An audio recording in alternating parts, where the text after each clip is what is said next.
ನಮಸ್ಕಾರ. Info with Swati ಚಾನೆಲ್ಗೆ ಎಲ್ರಿಗೂ ಸ್ವಾಗತ. ಗೃಹಲಕ್ಷ್ಮಿ ಹಣ ಇನ್ನ ಬಂದಿಲ್ಲ ಅಂತ ಹೇಳಿ ತುಂಬಾ ಜನ ಕಾಯ್ತಾ ಇದೀವಿ, ಇನ್ನ ಬರ್ಲಿಲ್ಲ, ಅಪ್ಡೇಟ್ಸ್ ಗಳು ಸಿಕ್ಕಿಲ್ಲ ಅಂತ ಹೇಳ್ಬಿಟ್ಟು. ಕೊನೆಗೂ ಗೃಹಲಕ್ಷ್ಮಿ ಹಣ ಏನಕ್ಕೆ ನಮ್ಮ ಖಾತೆಗಳಿಗೆ ಜಮಾ ಆಗಿಲ್ಲ ಅಂತ ಹೇಳಿ ಈಗ ಅದಕ್ಕೆ ಉತ್ತರ ಸಿಕ್ಕಿರುವಂತದ್ದು.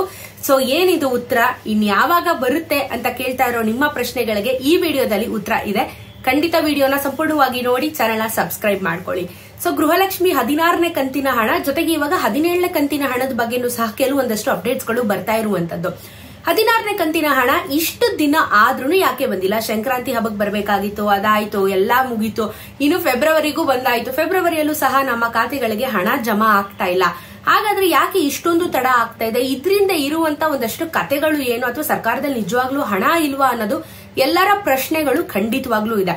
ಈ ಪ್ರಶ್ನೆಗಳಿಗೆ ಇವಾಗ ಸರ್ಕಾರದವರು ಫೈನಲಿ ಉತ್ತರನ ಕೊಟ್ಟಿದ್ದಾರೆ. ಇವರ ಸಮಸ್ಯೆ ಏನು ಅಂತ ಹೇಳ್ಬಿಟ್ಟು. ಸೊ ಇದು ಸಮಸ್ಯೆ ಅವ್ರು ಹೇಳ್ತಾ ಇದ್ದಾರೆ, ಆದ್ರೆ ಜನರ ಸಮಸ್ಯೆನ ಅವ್ರು ಕೇಳೋದಕ್ಕೆ ಸಿದ್ಧವಾಗಿಲ್ಲ ಅನ್ನೋದು ನಮ್ಮ ಒಂದು ಪ್ರಶ್ನೆ ಆಗಿರುವಂತದ್ದು.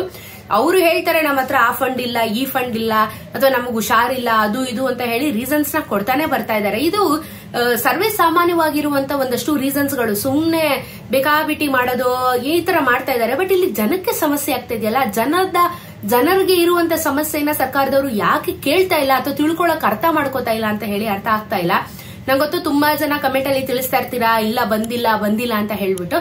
ಸರ್ಕಾರದವರು ಇವಾಗ ಒಂದಷ್ಟು ಅಪ್ಡೇಟ್ಸ್ ಗಳನ್ನ ಕೊಟ್ಟಿದ್ದಾರೆ, ಏನು ಅಂತ ತಿಳಿಸ್ಕೊಡ್ತೀನಿ. ಲಕ್ಷ್ಮಿ ಹೆಬ್ಬಾಳ್ಕರ್ ಅವ್ರಿಗೆ ಆಲ್ಮೋಸ್ಟ್ 1 ತಿಂಗಳಾಯ್ತು, ಆಕ್ಸಿಡೆಂಟ್ ಆಯ್ತು. ಅದಾದ್ಮೇಲೆ ಅವರು ಹಾಸ್ಪಿಟಲ್ ಅಲ್ಲಿ ಇದ್ದಾರೆ, ಮತ್ತೆ ಡಿಸ್ಚಾರ್ಜ್ ಆಗಿ ಇವಾಗ ಮನೇಲಿದ್ದಾರೆ, ರೆಸ್ಟ್ ಅಲ್ಲಿ ಇದ್ದಾರೆ.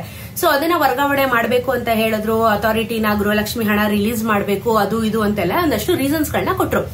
ಇದಾದ ನಂತರ ನಾವು ಹಣನ ರಿಲೀಸ್ ಮಾಡ್ತೀವಿ ಈ ಫೆಬ್ರವರಿ 10ನೇ ತಾರೀಕಿನ ಒಳಗೆ ಅಂತಾನು ಸಹ ಮಾತನ್ನ ಕೊಟ್ರು. ಬಟ್ ಇನ್ನೂ ಹತ್ರ ಬರ್ತಾ ಇದೆ, ಇನ್ನೂ ಅದ್ರ ಬಗ್ಗೆ ಅಪ್ಡೇಟ್ಸ್ ಗಳೇ ಬರ್ತಾ ಇಲ್ಲ. ಸೊ ನಂಬಿಕೆ ಹೆಂಗೆ ಬರುತ್ತೆ ಜನಕ್ಕೆ? ಇವ್ರು ಹುಷಾರ್ ತಪ್ಪಿದ್ರು, ಬಟ್ ಇವಾಗ ನಮ್ಮ ಚೀಫ್ ಮಿನಿಸ್ಟರ್ನೇ ಹುಷಾರ್ ತಪ್ಪಿಟ್ಟಿದ್ದಾರೆ. ಬಾತ್ರೂಮ್ ಅಲ್ಲಿ ಕಾರ್ ಜಾರಿ ಬಿದ್ದಿ ಮಂಡಿಗೆ ಏಟು ಮಾಡ್ಕೊಂಡಿದ್ದಾರೆ. ಸೊ ಇವಾಗ ಅವರು ಕಂಪ್ಲೀಟ್ ಆಗಿ 2 hours ಅವ್ರಿಗೆ ಟ್ರೀಟ್ಮೆಂಟ್ ನ ಕೊಟ್ಟು ಮಂಡಿಗೆ ತುಂಬಾ ಏಟ್ ಆಗಿದೆ ಅಂತ ಹೇಳ್ಬಿಟ್ಟು ಹಾಸ್ಪಿಟಲೈಸ್ ಆಗಿದ್ದಾರೆ ನಮ್ಮ ಸಿಎಂ ಸಿದ್ದರಾಮಯ್ಯ ಅವರು. ಹಾಗಾಗಿ ಯಾವ ಮೀಡಿಯಾಗಳ ಮುಂದೆ ಆಗ್ಲಿ ಅಥವಾ ಯಾವ ಮೀಟಿಂಗ್ ಗಳಿಗಾಗ್ಲಿ ಅವರು ಅಟೆಂಡ್ ಮಾಡ್ತಾ ಇಲ್ಲ. ಸೊ ಕಾಲ್ ಜಾರಿ ಬಿದ್ದಿದ್ದಾರೆ. ಸೊ ಇವಾಗ ಈ ಕಡೆ ಸಚಿವರು ಹಾಸ್ಪಿಟಲೈಸ್ ಆದ್ರು, ಇವಾಗ ಚೀಫ್ ಮಿನಿಸ್ಟರೇ ಹಾಸ್ಪಿಟಲೈಸ್ ಆಗಿದ್ದಾರೆ. ಇಲ್ಲ, ಬೇಗ ಹುಷಾರಾಗಿ ಬರ್ಲಿ, ಮಾನವೀಯತೆ ಅನ್ನೋದು ಎಲ್ಲರಿಗೂ ಇರ್ಬೇಕು, ಹುಷಾರಾಗಿ ಬರ್ಲಿ, ಏನ್ ತೊಂದ್ರೆ ಇಲ್ಲ. ಬಟ್ ಏನಾದ್ರೂ ಅಪ್ಡೇಟ್ಸ್ ನ ಕೊಡ್ಬೇಕಲ್ವಾ ಇವ್ರುಗಳು? ಇವ್ರದ್ದು ಒಂದಷ್ಟು ರೀಸನ್ಸ್ ನ ಕೊಡ್ತಾ ಇದ್ರೆ ಜನಸಾಮಾನ್ಯರದ್ದು ಕಷ್ಟನ ಯಾರು ಕೇಳಿದ್ದಾರೆ? ಸರ್ಕಾರದವರೇ ಕೇಳಬೇಕು ನಮ್ಮ ಕಷ್ಟಗಳನ್ನ, ಅವರೇ ಕೇಳೋದಕ್ಕೆ ರೆಡಿ ಇಲ್ಲ ಅನ್ನೋ ತರ ಆಗೋಗ್ಬಿಟ್ಟಿದೆ. ಸೊ ಎನಿವೇಸ್, ಇವಾಗ ಇವರು ಹುಷಾರ್ ತಪ್ಪಿರೋ ಕಾರಣ ಇವಾಗ ಇಲ್ಲಿ ಗೃಹಲಕ್ಷ್ಮಿಗೆ ಸಂಬಂಧಪಟ್ಟಿರುವಂತ ಅಧಿಕಾರಿಗಳಿಗೂ ಹುಷಾರಿಲ್ಲ, ಈ ಕಡೆ ಮಿನಿಸ್ಟ್ರಿಗೂ ಹುಷಾರಿಲ್ಲ. ಈ ರೀತಿ ಆಗಿರೋ ಕಾರಣದಿಂದ ನಿಮ್ಗೆ ಗೃಹಲಕ್ಷ್ಮಿ ಹಣ ಬರೋದು ತಡ ಆಗ್ತಾ ಇದೆ. ಬಟ್ ಇವಾಗ ಒಂದು ಡೇಟ್ ನ ಕೊಟ್ಟಿದ್ದಾರೆ, ಫೆಬ್ರವರಿ 16ನೇ ತಾರೀಕಿನ ಒಳಗೆ ನಿಮ್ಮ ಖಾತೆಗಳಿಗೆ ಜಮಾ ಮಾಡ್ತೀವಿ ಅಂತ ಹೇಳಿ ಹೇಳಿದ್ದಾರೆ. ಅದೇ ಸಮಯಕ್ಕೆ ಕರೆಕ್ಟ್ ಆಗಿ ಅಮೌಂಟ್ ನ ಕೊಟ್ಬಿಟ್ರೆ ಎಲ್ಲರಿಗೂ ಧನ್ಯೋಸ್ಮಿ ಅಂತ ಹೇಳ್ಬಿಡ್ಬೋದು. ಹೇಳಿರೋ ಸಮಯಕ್ಕೆ ಕರೆಕ್ಟ್ ಆಗಿ ಈಗ 16ನೇ ಕಂತಿನ ಹಣ ಜೊತೆಗೆ 17 ಕೊಡ್ತೀವಿ ಅಂತ ಹೇಳಿದ್ದಾರೆ. ಫಸ್ಟ್ 16 ಕೊಡಿ, ಆಮೇಲೆ 17 ಬಗ್ಗೆ ನಾವು ಮಾತಾಡೋಣ. ಸೊ ಇವಾಗ ಇವರೆಲ್ಲ ಹುಷಾರು ತಪ್ಪಿರೋದು, ಅದು ಇದು ಎಲ್ಲ ಪಾಲಿಟಿಕ್ಸ್ ಇಶ್ಯೂಗಳಿಂದ ಈಗ ಫೆಬ್ರವರಿ 16ನೇ ತಾರೀಕು ನಿಮ್ಮ ಖಾತೆಗೆ ಜಮಾ ಮಾಡ್ತೀವಿ ಅಂತ ಹೇಳಿದ್ದಾರೆ. ಹೋಪ್ಫುಲಿ ಹೇಳಿರೋ ಹಾಗೆ ಮಾಡ್ಬಿಟ್ರೆ ನಮ್ಗೆ ಟೆನ್ಷನ್ ಇಲ್ಲ.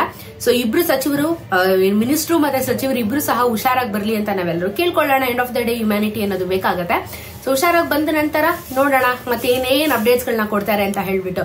ಸೊ ಇದಾಗಿತ್ತು ಗೃಹಲಕ್ಷ್ಮಿ ಅಪ್ಡೇಟ್. ಇದೇ ತರ ವಿಡಿಯೋಸ್ಗೆ ಚಾನಲ್ ಸಬ್ಸ್ಕ್ರೈಬ್ ಮಾಡ್ಕೊಳ್ಳೋದನ್ನ ಮರಿಬೇಡಿ. ಸಿಗೋಣ ಮತ್ತೊಂದು ವಿಡಿಯೋನಿಗೆ. ನಮಸ್ಕಾರ.